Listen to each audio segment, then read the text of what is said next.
like Ross in that episode of Friends. Stay goatee. Get it? I love it when you do the claw. Yeah, you can curl your lip in a way that I can't do that at all. Welcome to All Gold Everything. Yes, a podcast for people with that blonde ambition. Oh, okay. Blonde ambition. You don't even have to be blonde to have blonde ambition, though. No. You just got to have some ambition. You just have ambition to be blonde. The requirement, the bar is low, people. What is blonde ambition anyway, other than a Madonna record? Exactly. It's like you just get after it. We just getting after it.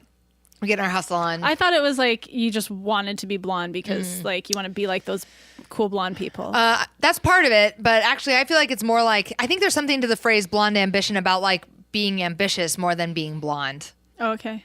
Anyway, I don't know. That's what this podcast is for. It's for people with blonde ambition. People with blonde ambition. Brunette, redhead, whatever. If you got ambition, it doesn't matter what color hair you got. You got blonde ambition. Yeah. That's what I'm thinking. Especially if you have that really pretty like mint green hair, then it's especially for you because you are badass. Yes. Yes. I love it. How are you? I'm good. Good. How was your day?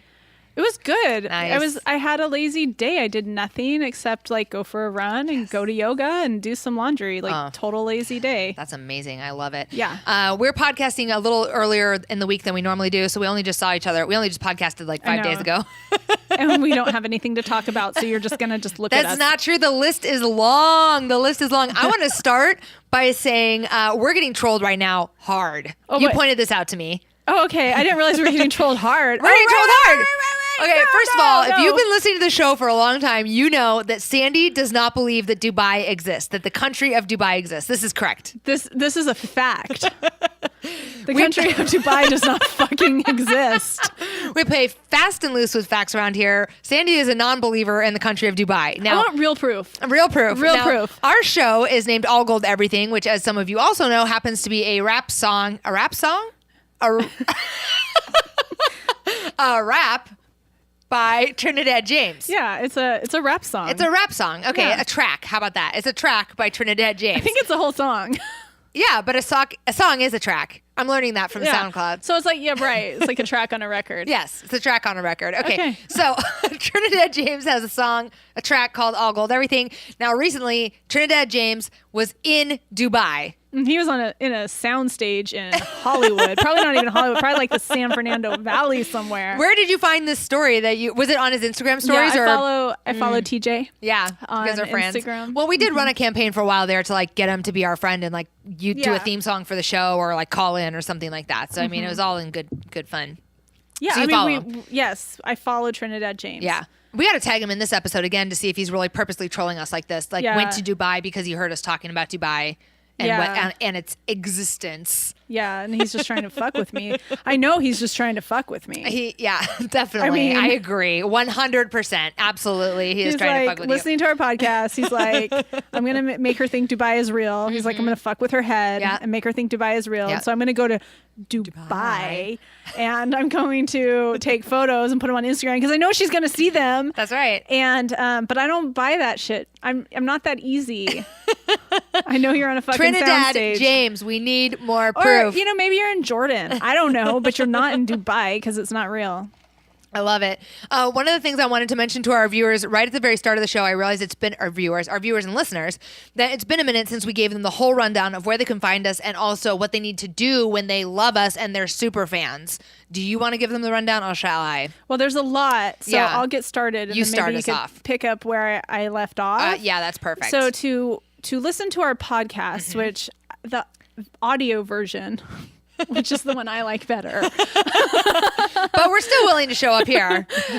You can find on SoundCloud, Apple Podcasts, Google Play, and on our website, allgoldpod.com. Correct. The video you can find on YouTube, and you go to the YouTube. Go to the YouTube. YouTube.com, bloop, bloop. And then in the search bar, type in All Gold Everything Podcast. Podcast. It's critical that you include the word podcast. Well, I mean, it's not. If you want to like get familiar with Trinidad James, just type in right. All Gold Everything, watch the video, you'll see that he's full of shit with this Dubai business, and that he's trolling us. I don't know that you really understand what trolling means. I was like, it's possible that I don't, because technology is hard for me. We were just talking about Facebook Messenger before this show started. Trolling us. I don't even know how to leave a Facebook Messenger group, so I don't know that I even know what trolling means. There is a lot of disconnect happening in my technology world.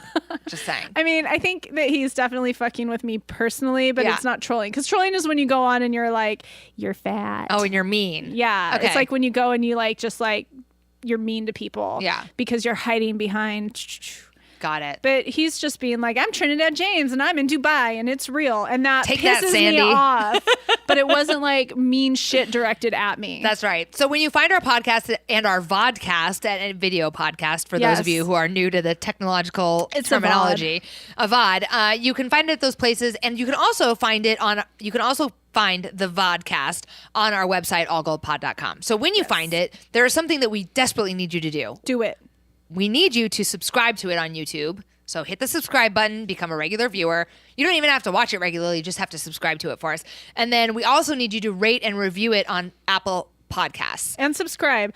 So subscribing on Apple Podcasts is really important because that's what counts for awesomeness on Apple Podcasts. Yes. Well, it's actually not the subscriptions that count for awesomeness. It's the downloads, the actual downloads. So the deal with when you subscribe is that you will automatically download our podcast and you'll make us look good. Yeah. And that's important to us. I mean, we do look pretty good already, but we need your help to look better. It is important to us that we fucking look good.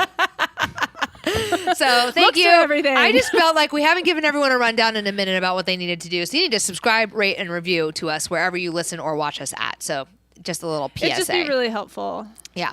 The other thing is that we need to acknowledge we have wardrobe tonight, again, provided by Adorn. Yes, thank you. We'll be taking some photos of our wardrobe afterward, tagging them in our social media. But all of our listeners are constantly always let me try that over. All of our listeners can use a discount, get a promo code, allgoldpod, when they shop Adorn, which is shopadorn.com.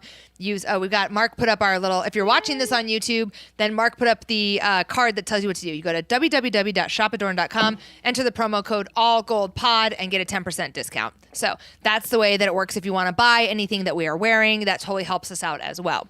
The other thing that's exciting, and we're still so excited about this collaboration with Adorn. It feels so fly to look fly when we show up here, so that's awesome. The other thing that we have in the works is we have an additional promotion going on. This is the good one. It's pretty funny. I mean, this is what you really need. This is what you really need. So a couple weeks ago, Sandy and I talked about a company called shipadick.com. Okay, so shipadick.com is based out of Portland, Oregon, and they will anonymously ship a dick anywhere in the United States to anyone from you. So I have gotten a little bit of a closer look at some of their products, and one of the things I absolutely need to send, they offer a box of 3-inch dicks. Those look like dog treats. They do look a little like dog treats. Are they cardboard? Every man in America or every man in the world that's listening just like cringe. They do look like dog treats. It's a cardboard box full of 3-inch cardboard dicks. It is $15. Oh, 3-inch. I know, they're tiny. They kind of are dog treat size.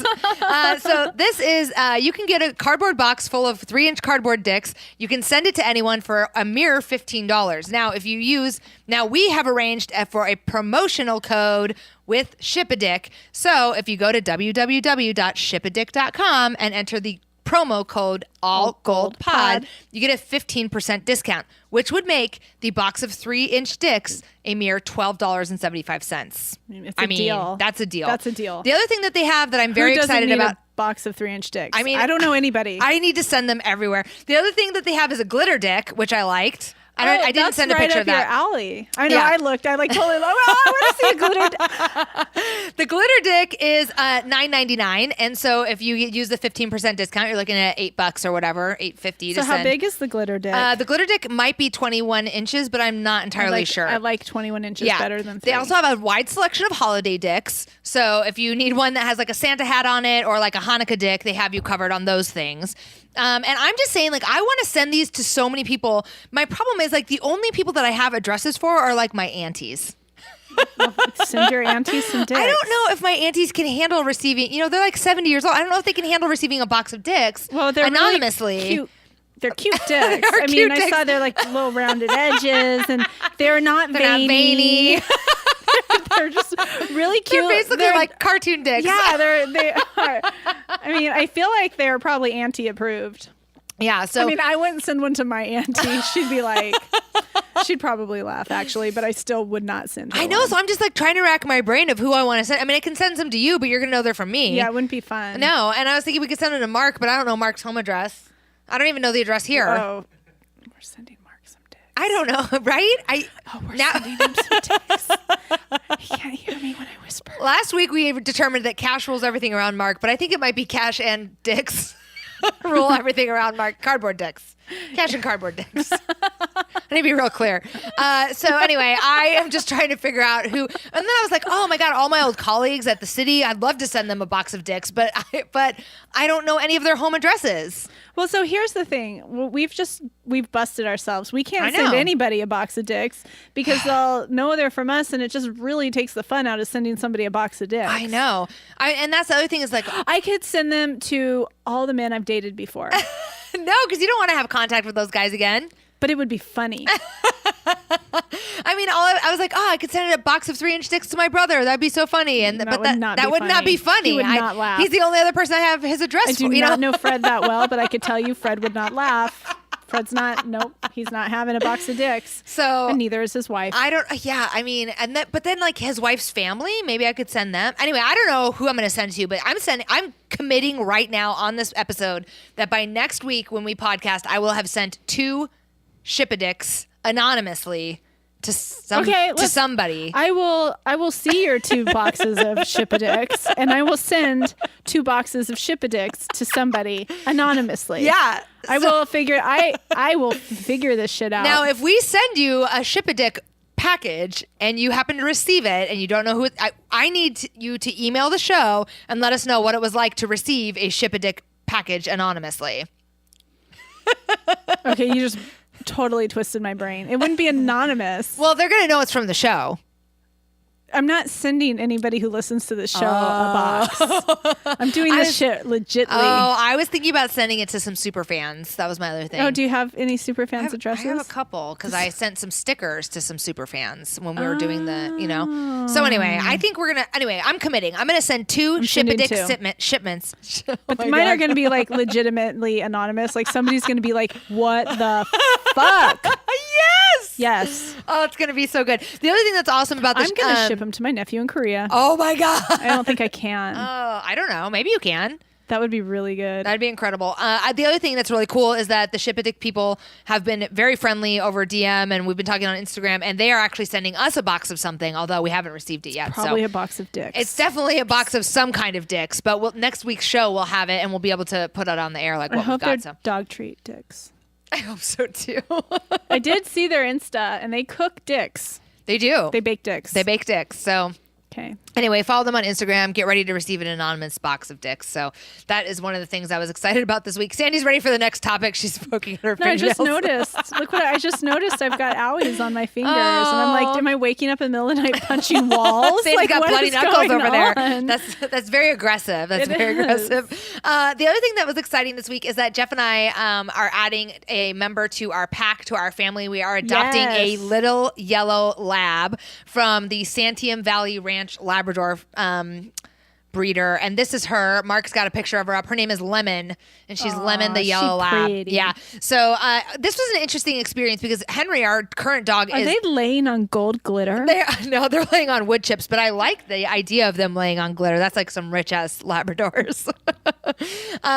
What I was going to say is that Henry is a rescue. Our current dog is a rescue. We've never had the experience of like selecting a dog from a litter. And so we watched a YouTube video about how you would do that. And the one woman was like, oh, when I breed labs, like I want them all to be cookie cutter. Like I want them to be almost all exactly the same. So like nobody can make a bad pick. And I have to say this litter of puppies, they were like it was so impossible to pick a puppy because they were like all exactly the same. Like all of them were submissive. All of them were like interested in coming over to us when we mewed. All of them were like curious. All of them were like just bopping all over the place. So we finally just like were like that one. I have to tell you, Joey and I got a good laugh because we saw your Instagram and how you picked this super cute puppy, and Joey was like, "How could you ever pick one?" I know. And then he said, we just take the last one left. Because our little Weebay is such a hot mess. And we just like rolled. He's like, we just take what's left. He's like, you have one left? I'm driving to Arizona to get it. I mean, that would actually be easier to do than what we had. It was like there were five. We knew we wanted a little girl puppy, so there were 5 girls and 5 girl puppies in the litter. I don't know why I can't say females, but there were 5. They're bitches. I can't. It's so weird when the dog people say like, oh, and that bitch. Oh yeah, and okay, so we're listening to The Art of Raising the Puppy by the monks, and also then How to Be Your Dog's Best Friend by the monks of New Skeet or whatever. And they're like these monkey, like very serious guys, but then they're like, oh, and when the bitch is in heat, and I'm always like, whoa. It's like very startling to hear people use the word bitch, and I guess it's like real context or whatever. Yeah. I'm like, don't you know that's a bad word? I mean, I like to use it describing a woman I don't like. Let's exactly. Yeah, I'd much prefer to use it in a derogatory nature than like what it might really be intended for. I really want to just like tear another woman down with that word. I don't want to use it to describe a female dog. Thank you very much. Thank you very much. So anyway, Lemon the Lab has been selected. She's coming to live with us. She is arriving at our home on the 23rd of December. She's adorbs. She is pretty cute. I hope that I don't let her down. I'm a little nervous about training a dog is hard, I think. Well, like our current dog is not very well behaved. But anyway, okay. So on to the next. So one of the other thing that we did this weekend, Jeff got an ear candle. Have you ever done ear candling? I think I had to do it for Kyla once many years ago. Oh, really? Yeah. I was going to ask you if you've ever done it. Sweet baby makes because a lot so of basically earwax. what it is, she's a super producer. My little sweet overachiever child. Yeah. Oh, that's so cute. So what you do is it's like a probably like a 12-inch like stick that's like a funnel basically, and it's like I don't know, like some kind of like paper. I don't know what it's made of anyway. And you light it on fire and you stick it in your ear, and it creates the heat, like creates a vacuum that sucks stuff. I don't know what, I mean, other than earwax, what else is in there out of your ear? Hopefully not much. I mean, then the cool thing about it hopefully not like a spider. So you burn it from like the 12 inches all the way down to 4 inches. And then when it reaches 4 inches, you're like done or whatever, and you put it out, and then you cut it open and you can see what came out of your ear. That's incredible. Which is like fascinating and disgusting. It is. So gross. It's really gross. So what you have to do is, I don't know how anyone would do this by themselves. I had to help Jeff with it. So he put it in his ear and he lit it. And then it was literally like having the Olympic torch sticking out of his ear. The flame was like, I was really worried he was going to light himself on fire. The flame was so big. And then every inch of ash that it produces, you have to like take it out of your ear, hold it over a bowl of water, and cut the ash off. Oh. So that it doesn't like ash on you like a long cigarette or something. You know? So anyway, it was kind of disappointing. There was a lot of stuff in there, but it was all like kind of brown. You wanted like a big solid nugget. Yeah. Like a real satisfying nugget. Yeah, definitely. So I was thinking about this because I was thinking, you're a medical professional and an athlete. What is like the most woo-woo medical thing you have tried for because I think like the ear candle is like a little out there. I guess I would put the ear candle in the same category as like the neti pot. Do you use the neti pot? I have. Yeah. I've never used one. I suck. I don't even. I have foregone the neti pot, and I just snort water up my nose out of a fucking cup. I don't need a damn neti pot. I am a real woman. You're an OG. Yeah. Holy shit. Well, that might be better for you than the neti pot, because a woman just got a brain-eating amoeba because she didn't clean her neti pot out. Right, because I have a clean cup. Yeah. And I just don't need the long handle of the neti pot. I just snort. Mm-hmm. But I do that because I have this, and I like to keep my shit clean. Yeah. Because my mom is like, well, what do you do when you have boogers? So and like that's really important to me. That's I love your mom impression. I don't know if you know that every time you say something in your mom's voice that you do use like that particular voice. Her voice doesn't even sound like that either. That's funny. The best part. Mm-hmm. Yeah. So like for some reason I have a septum piercing, and the first thing everybody wants to know is, what do I do if I have boogers? And it's the same fucking thing you do, but now I have this like fucking complex, and I have to snort water. Thank you very much. So because you I just don't blow ever your want nose, to be that girl with the booger. I will say we live in Portland. Everyone has their septums pierced here. It's not like a new thing. I've never seen anyone with a booger on their septum piercing. So that probably isn't a really reasonable question to be asking. No, I don't think I've ever asked anyone that. But now I do want to. Yeah. You do blow your nose like a regular person too, right? Yeah. Yeah. I have a regular nose. It's the same nose. I'm dead. So yes, I don't use a neti pot, but I would. But like you said, it has to be cleaned. Yeah. But I do. So here's my thing. When I got out of pharmacy school, I was like, I don't want to have to take any medications if I don't have to. Yeah. Because that shit is the real. Like, there's a side effect to every medication. Yeah. So I don't want to take medications if I don't have to. So I feel like a lot of side effects to medication also affect your pooping. Like they either make you poop too much or make you poop not enough. Totally. Just that's personal one. Observation. That's a good one. That is an excellent. You just passed pharmacy school. I'm basically a doctor now. You did. You nailed it. Go take your exam. But now you have to get a shitty job. That's the thing. What was I going to say? Yeah. So the ear candle I tried on Kyla. And here's the other thing about medications. They don't even work half the time anyway. So your alternative, if you wanted to use a medication to your ear candle, would be like carbamide peroxide or hydrogen peroxide you could use. But it's it's there's no difference. Yeah. And they don't even work half the time either. Now, something that does work more than half the time is vaccines. Yes. I don't want anyone to get it twisted. Yeah, I mean, vaccines don't always work more than half the time, but it's still a smart thing to do to get a vaccine, right? Yeah. Yeah. Okay, I just want to make it clear. I mean, they do have a probably better than a 50% rate since we just threw that word half out there, but they're still not 100%, but it is still worth your while to go get a vaccine to protect the fucking herd. Yeah, also, listen, people, we're not news, so don't hold us to the facts. No, hold us to that fact. Get your... Hold us to the facts on vaccine, but I'm just saying, don't hold us. I hope you got your flu shot. That's all I'm going to say. I don't want to have to break up with you. I just want to say, we're not going to don't hold our feet to the fire on our percentage. No, Generally, our concepts are right. Hold our feet to the fire on our concepts. Numbers are really hard. But numbers are hard. So. And because I am an alcoholic, I exaggerate the fuck out of numbers. Oh, me too. Always. So if I say something was $10, best believe it was 15. Yeah. I always triple it. I triple everything. So if I did something 25 times, or oh my god, I should do an easier number to triple. If I did 25 times, I really did it 8.7 times. So when I tell Heidi we're running 6 miles, we're running 8. Oh, you underestimate. Well, I do, depending on what it is, whatever. On what you need to convey. Right. It's what do I need to achieve? Do I need you to think I'm thrifty? Do I need you to think that I'm rich? I like that. Do I need you to think I'm thin? Speaking of needing people to think about us some way, I was reading this article today about it interviewed a bunch of morticians about how people get dressed for their how people dress their family members for funerals. Oh, gosh. Dressing for Death was the title of the article. That's cute. It was actually really interesting. I mean, basically all the morticians that were interviewed were like, you know what? A lot of them actually were like, if you're planning to have an actual funeral, you should plan the outfit that you want to wear, and you should include it in your last will and testament that you'll be wearing, your candy cane socks and your whatever green skirt and I don't know.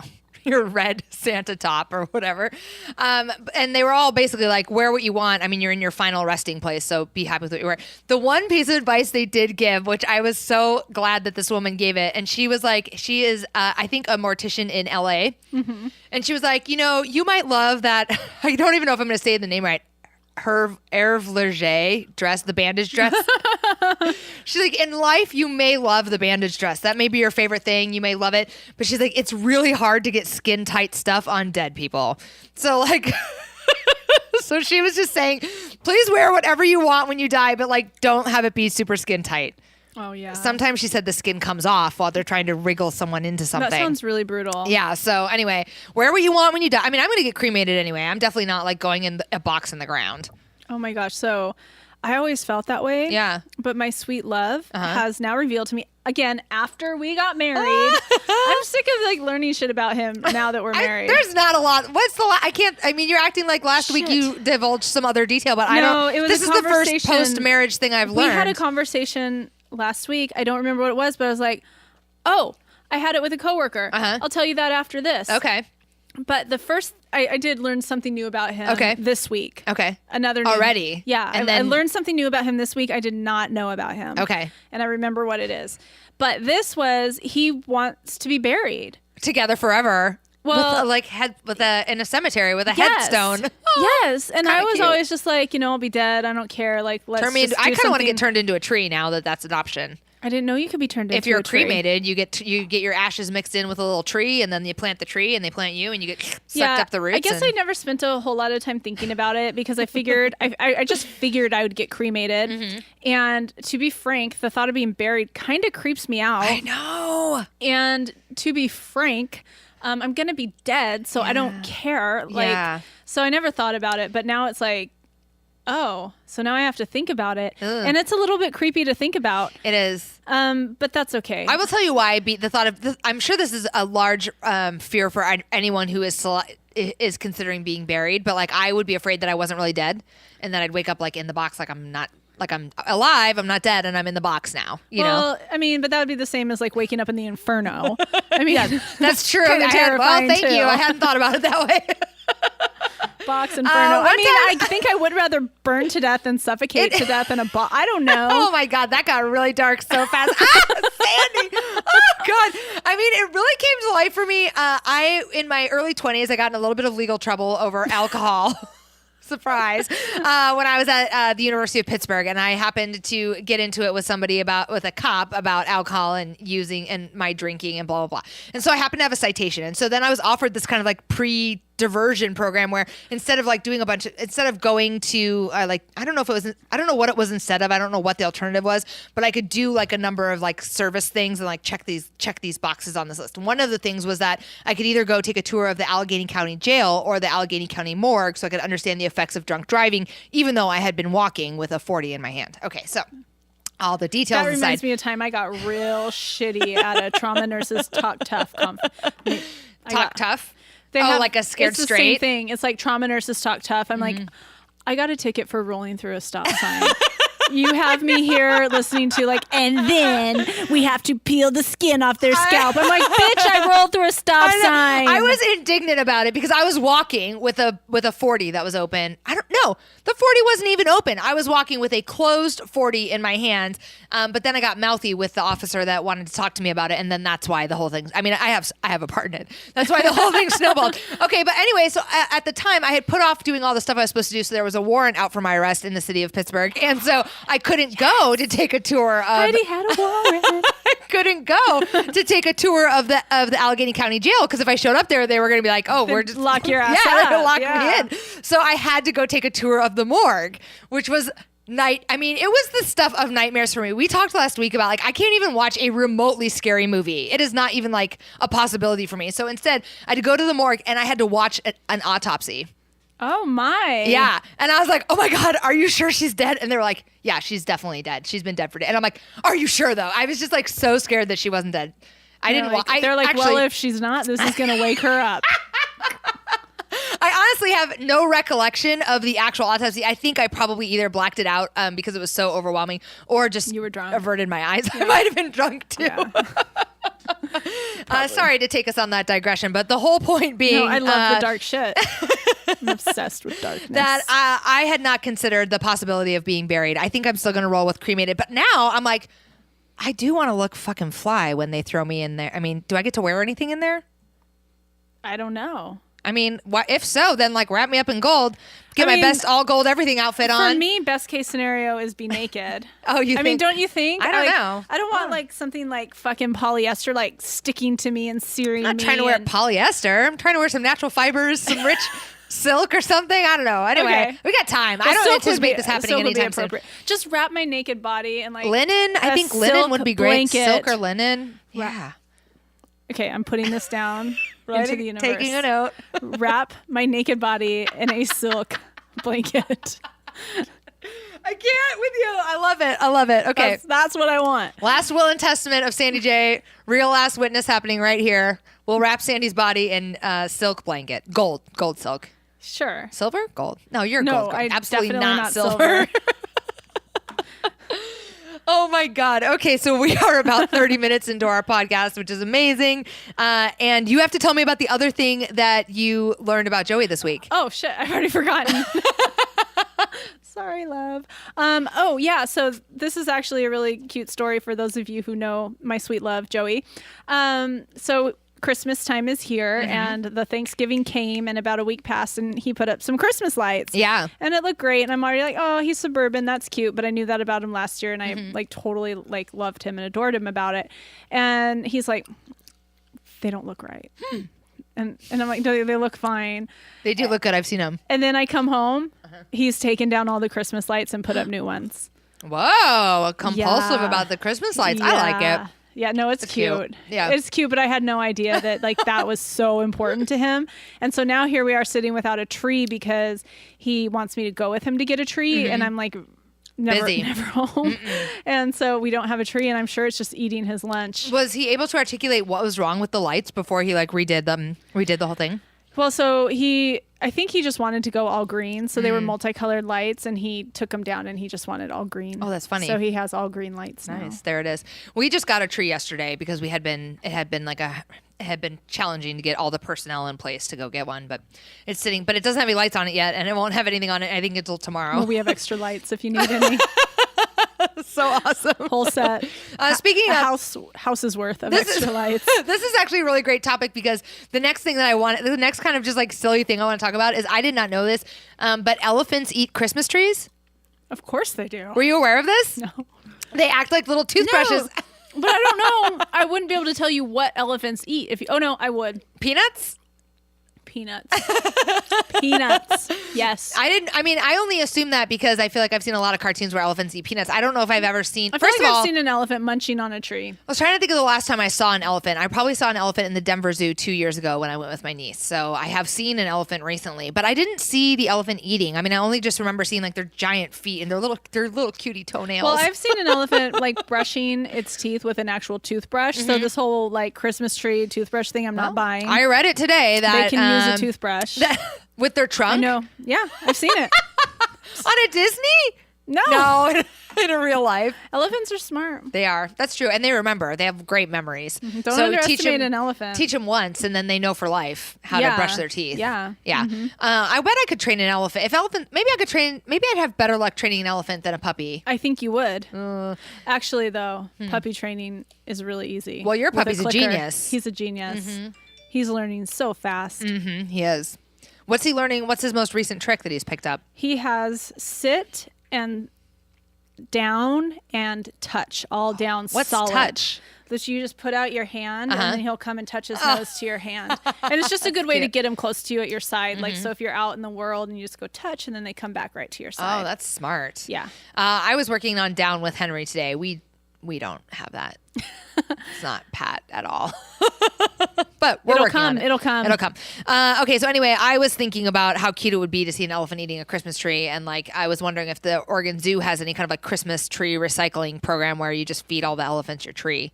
But so do they? I don't know.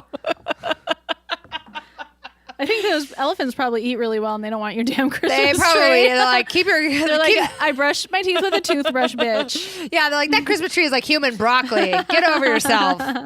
Give us some pumpkins, or I saw you eating those Skittles. You can give me a few of those. That's right. Give me those red Skittles. Absolutely. I had like a whole long list of stuff for us to talk about, but we're already at like our main segment of our show. Main segment coming at ya.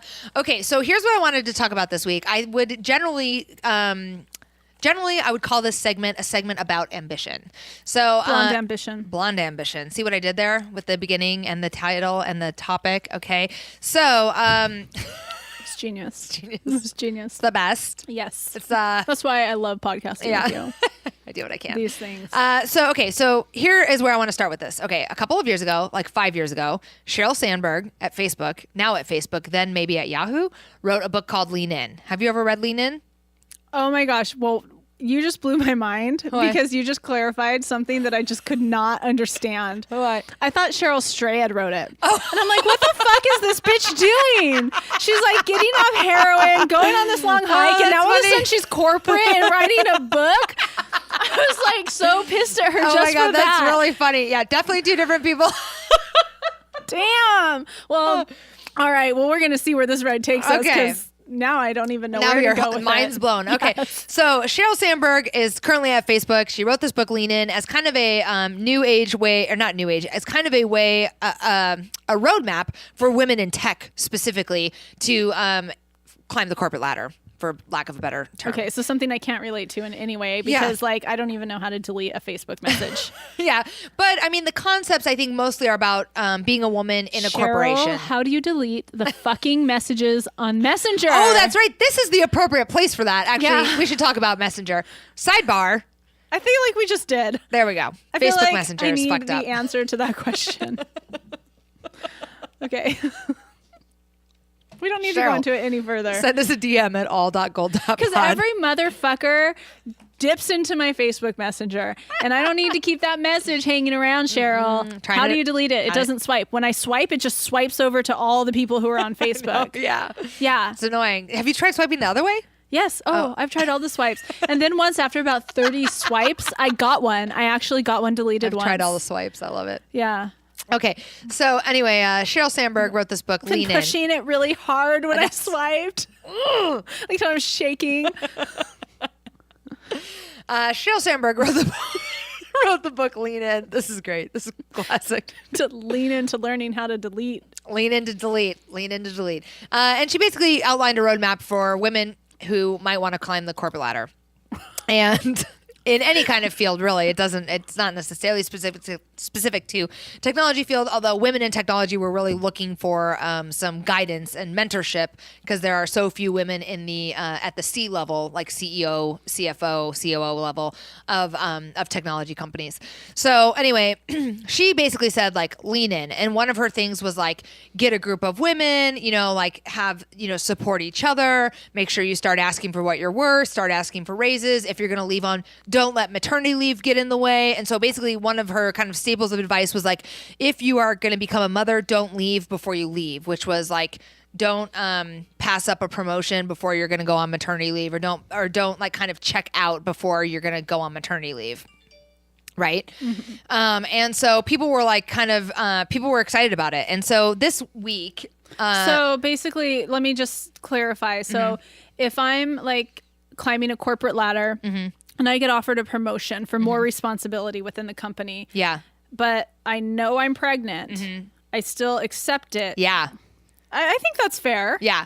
Basically, a lot of it was like power through. Yeah. Like, don't undermine yourself. Don't take yourself out of the game. Like, just keep going, basically. I would say, okay. I mean, I feel like, I think that's fair. I think that it's totally fair to accept a promotion knowing that you're pregnant. Yeah, but I agree. I think that you might be delusionable about what being a new mother looks like. Yeah.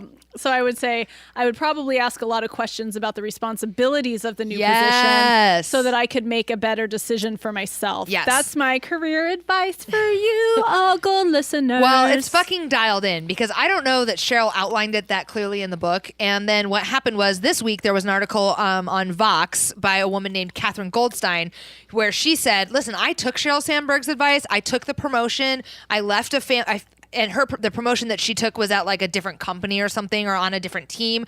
And so she's like, I left a very family-friendly work environment because I was like, I'm leaning in. I'm going for this promotion. I deserve the promotion. It's been offered to me, even though I know I'm going to start a family. And so she took on this job that had like a whole different set of structure around it. And then she ended up getting fired from it or leaving it after she became a new mother because it was so incompatible with motherhood. And she hadn't asked really any questions about like what might really serve her best. So she just kind of blindly took the position because like that's the next step in the corporate ladder, right? So this article on Vox came out this week, and also Michelle Obama this week gave a speech where she mentioned that she actually said like sometimes that shit just doesn't work. And so referring to what? Referring to this lean in strategy of like you just kind of power through, you just keep keep taking the next step. Like you'll I think now part of the problem with this discussion is that I actually have not read Lean In. No, I know. My mind just blew. I generally have a pretty good idea of what it says, but I mean, basically. Okay, so let me just tell you. Yeah, I believe you. Have you read it? I don't. Okay. But I can tell you that you probably do generally have a good idea of what it said because this is the layout that I learned from, or what I related to that Dr. Alec Wilson described in his book. Upside Field Guide. The Upside Field Guide, he said, like, what most self-help books are is they present their idea in like the first half, but really it's usually like the first quarter. Right. And then they use like the rest of the book to just like reiterate or re-explain and re-promote and then give little in different ways, different angles, tools. perspectives. So like all the content is in like the first quarter to first half of these books. Right. So even if you just start a book, or because I have got put the down idea. so many books halfway through because I'm like, okay, I get it. all What's right. next? Yeah. So I don't know because I haven't read Lean In, but I believe that you really probably I think you're right. do. Yeah. So basically, Michelle Obama came out to say like sometimes Lean In, this shit just doesn't work. Like she, and so there's been some kind of like, not necessarily, I wouldn't say that there's backlash. Do you know a little more context about what she was talking about when she said that? I can find it for you. Well, it's okay. We could keep moving. I'm just curious. Yeah. I mean, her context was basically about like this idea of like, the context really was like about this larger idea of like, don't undermine yourself. Don't take yourself out of the game. Keep striving, basically. Keep striving. Yeah. Without just kind of blindly striving. So anyway, the reason it caught my attention, the reason I wanted to talk about it a little bit is because I just feel like part of the thing that is interesting about all this stuff is that to come out and like kind of call out this book Lean In and say like this doesn't work or this is bad, it's bad advice. I mean, it's really all a little more nuanced than that, right? It's kind of like the call out culture discussion we had last week where it's like, the advice Lean In isn't necessarily bad advice, but it should be the subsequent piece of it is like, but ask a lot of questions. Well, yeah. Really assess and evaluate like what's going to, and like be, I guess for me, it's like, and at the core of it, it's like, and be honest with yourself about what's going to work for you. Yeah. Because like, I think that so much of the discussion around ambition and drive and success, corporate success, whatever, is related to like the desire for like wanting a cookie cutter plan. Like, give me this plan that tells me to do A, B, and C so that I can get D, E, and F. Which is like wealth. Is I'm totally promoting status. Alex's book here. It's the linear social script. Right. Yes. Yeah. And then guess what? You end up unhappy. Yeah. Exactly. But you get to write a Vox article, so good for you. Awesome. So that's exactly right. That like it may be that the discussion around ambition should be far more nuanced, and that so many of us really need to take more time to figure out like, but what really do I value and what really would make me happy and what really would honor my truth, capital T, right? And how can I meet those goals as opposed to just like, well, linear social script says, get a job, make 6 figures, have 2 homes, send your kids to Ivy Leagues or something. I don't know, whatever, but that stuff doesn't necessarily, and there is a way to get that. Mm-hmm. But it might be inconsistent with like what your heart says you would really be happy with. Yeah, I mean, I think that this is like nothing new here. I mean, for one, I think what it goes back to is it's nice to write a book, but you need to know the author of the book is writing the book to sell books. Right. And, and it's not going to be necessarily like directly like this is what you need to do with your life. Because I hate to say it, but a lot of the self-help books are like, I have an idea that I think could sell books to people. Yeah. And then now, second two, we're talking about climbing a corporate ladder. I know that when I was early in my career, my job was getting established in my career was very, very important. And I certainly work with these young kids now who are in the same place where they are happy to and able and willing to make their jobs their entire life. And then in certain industries, not mine so much. Well, mine now, kind of.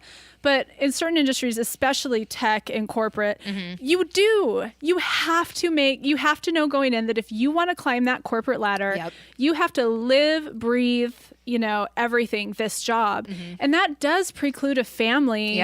It really does preclude a family. You can have a family, but just like in medicine, when physicians have families, it's always a struggle. It's always a struggle for time and balance that they have to live with.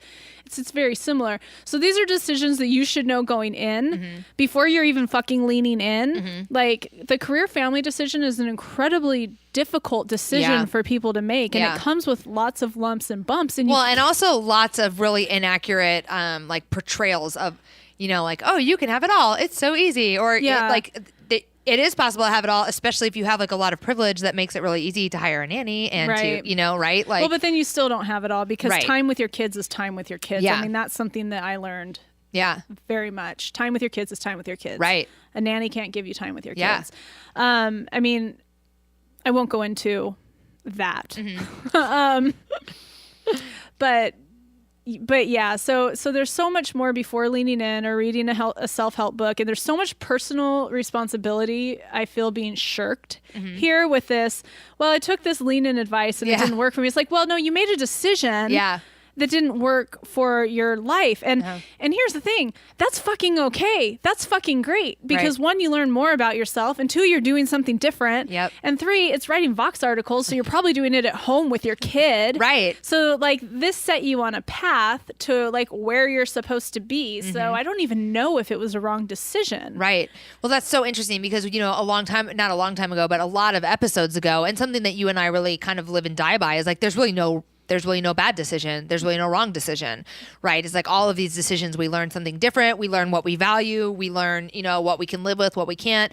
And I think that I love that you brought that up. And the other thing I thought was interesting was the woman who wrote this article mentioned, she did mention this point of privilege where she's like, you know, I will say that like, I did form this little group that, you know, apparently the other thing that came with the lean in concept is you could also then download all kinds of like workshop stuff from Sheryl Sandberg that you could do as a group, right? So now you have like this group that's workshopping all the time or meeting regularly with like waste of time. Don't do it. It's a fucking waste of time. Well, it was interesting because she said that first of all, although she considered herself like very progressive and open-minded, she's like, you know, there really wasn't that much diversity in my group. Like all 7 women I met with were like white collar workers, all, you know, maybe one woman of color among us.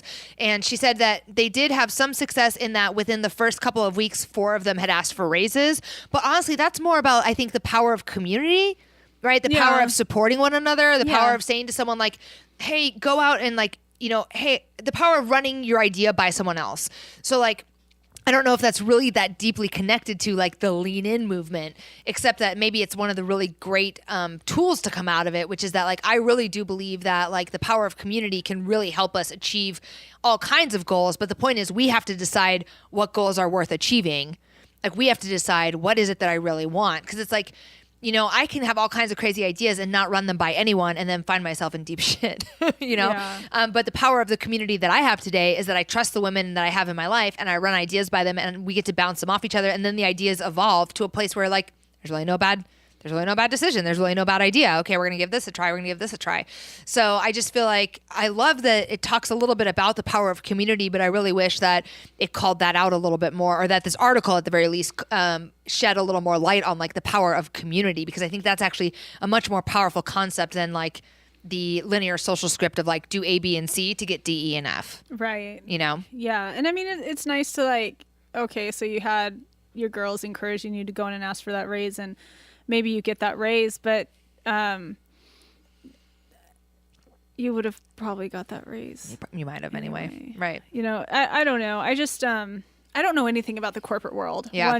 One to begin with, but I have a feeling it's probably not very fair. Yeah. And it's probably really imbalanced about how. I mean, you work for a corporation though. Well, it's a non-profit. Like, I mean, we do have C-level people, but like, there's no climbing for me, like at all. Yeah. And it's just pretty not, I mean, it's pretty far removed. Like I have no chance, desire, or hope of becoming, like a CEO. Right. Like there's no shot at that. Yeah. And I don't even want to be a middle manager in my department. No, thank you. No, thank you. So now I'm trying to leave work at work. Yeah, right. I'm like, I like being paid by the hour. Exactly. Yeah. Yeah. Did I interrupt? Did I make you help you lose your train? No, did I help you lose your train of thought? I guess the only other thought I had, which I don't even know if it's about lean in. I haven't read the book, so I don't totally understand what it means to lean in. But I do understand that like something that does aggravate me about every self-help book I've read, except Brene Brown, she doesn't aggravate me. Okay. She keeps it real. Is that they are usually written by very privileged people who have funding under their belts and don't have kids, and they can just like quit their job and go motorcycle around Patagonia for however many weeks because they need to find themselves so they can come up and decide what business they want to start with. Right. And that is something that aggravates me about the self-help world. And I'm just really sick of that because it does, for me, it creates this unrealistic idea that then I start questioning myself about. You know, I've had a kid. I've had to raise a kid. I have responsibilities. Like I have financial responsibilities that I can't just go, that I would be hurting people if I just took off and rode my motorcycle around Patagonia for, 3 months. Well, it's one of the things that's so interesting. I read that critique of the self-help genre recently somewhere else. Now I can't remember where it was. It actually was a critique of, Girl Wash Your Face by Rachel Hollis, where it was like, this is a woman whose husband is a C-level executive at Disney. Like she has all the time in the world that she needs to write this book. And she's also a woman who's like very traditionally, classically beautiful, very thin. So like her Instagram is all about like, oh, I just am so real. Here's what I look like real. Well, like if I looked like that fucking real, you know what I mean? Like, and so they were talking about all this privilege that she has. And then her book, the message is like, very similar to this Sheryl Sandberg message, which is like, pull yourself up by your bootstraps. You're responsible for your own happiness. All this stuff that is like not really relatable to somebody that doesn't have that privilege that she has. And so one of the things I appreciate about the discussion of privilege in the self-help genre is it's really made me reevaluate it's really made me evaluate and continue to keep it on my brain as I write my own piece of work that is in this genre of personal development and self-help. Because I'm like, the stuff that I want to ask women to do in order to like the exercises that I want people to do, the work that I want women to do in order to like find themselves and become ready for their relationships. Like I want any woman to be able to do that. Right? Like I don't want it to require financial security. I don't want it to require that much extra time. I don't want it to be like I want it to be accessible to all women, but I do think it's important that there is like a lot of this personal development stuff comes from a place of like, yeah, well, especially in the career sector, like in this idea that, and in the entrepreneurship and you're going to get rich sector, that's where it all comes in. And it's totally imbalanced because you see these people who've done it and it's true. Like I am a full believer in the bootstraps thing. I am a full believer that, tenacity, hard work, work ethic is important to get you out there, but it might get you to a point where you can just pay your bills. And there has to be some humility and acceptance around that. And then, if I decide I want or I need more of that, then I am making a decision about what am I willing to sacrifice. And so I think for me, it's like, this is good information. I want to see what you did and how you did it because that's important. But I also want to know how you really did it. How you really did it. How you Be really honest did about it. Yeah. And then, but I have a lot of personal responsibility too. Like I can't decide that I'm going to go motorcycle around South America for 3 months and then be sad because my kid is mad at me for bailing for 3 months or my husband or whatever, or whoever I'm leaving behind. That if you're going to pick up the blueprint, know that if your circumstances are different, you might have some consequences that whoever wrote the blueprint didn't have. Yeah. No, I agree with that. And I have to be willing to accept that. And I also have to be willing to take personal responsibility for that because it's not the person who wrote the book's fault because I'm a fucking grown-ass woman and I get my own decisions. Right? Yeah, totally. I love it. Thank you for having this discussion about ambition. I think it was so fascinating. It was good for me. It was ambitious. It was ambitious. Anything else you want to add as we wrap up for the evening? No. Okay. No, I was just like, did we even talk about ambition? Well, Really? I mean, we talked a little. I mean, we can talk more about ambition. No, it's okay. We can talk about ambition another week. Yeah. We can call this. I mean, I just feel like there's so much to say about ambition, right? Yeah. Because there's so much more than just like criticizing the self-help genre. Because actually ambitious people have been doing bad shit for a long time without reading like fucking Lean In or Go Wash Your Face. I mean, I think mostly, if we have a couple more minutes, and I would say mostly ambition is about action. Yeah. Right? I mean, passion and action. Yeah, passion and action. So it's like, if you want to do something, you got to start doing something. You know, like that is like a true thing for me. I was a kid that always just wished, I wish. And like nothing ever changed because I would never do anything except wish and think and think and think and plan and think and plan and think. And like today, it's like, you know, perfection is really the enemy of good enough. You know, and I think that's always why I'm always willing for us to take action on the podcast, or I'm always willing for us to move forward, even when things aren't totally dialed in, because it's like, if we wait till it's perfect, or, you know, then we might never do it, you know? So it's like, that has really truly been the lesson of 2018 for me, you know, like just stay in action and like, don't let perfection be the enemy of good enough for me. Well, yeah. And like for me, it always goes back to like know yourself and know why you're doing what you're doing and why you want what you want. Because there are a lot of people chasing entrepreneurship, chasing, you know, chasing different goals that aren't actually in alignment with who they are, what they really want. Yep. Their motivations are actually external. Yep. And I can't think of any greater living hell than trying to hustle and work your ass off for something that I'm not even passionate about. Yeah, no, I agree. You know, to me, it's like training for an ultra, and I hate running. Yeah. Like that would be fucking, or I just kind of like it a little bit, but I really want to look cool in a trucker hat. Yeah, yeah. You know, like that kind of thing. Yeah. So, yeah, I just think there's so much to be said for just like knowing who you are and why you're doing what you're doing before you chase it doggedly.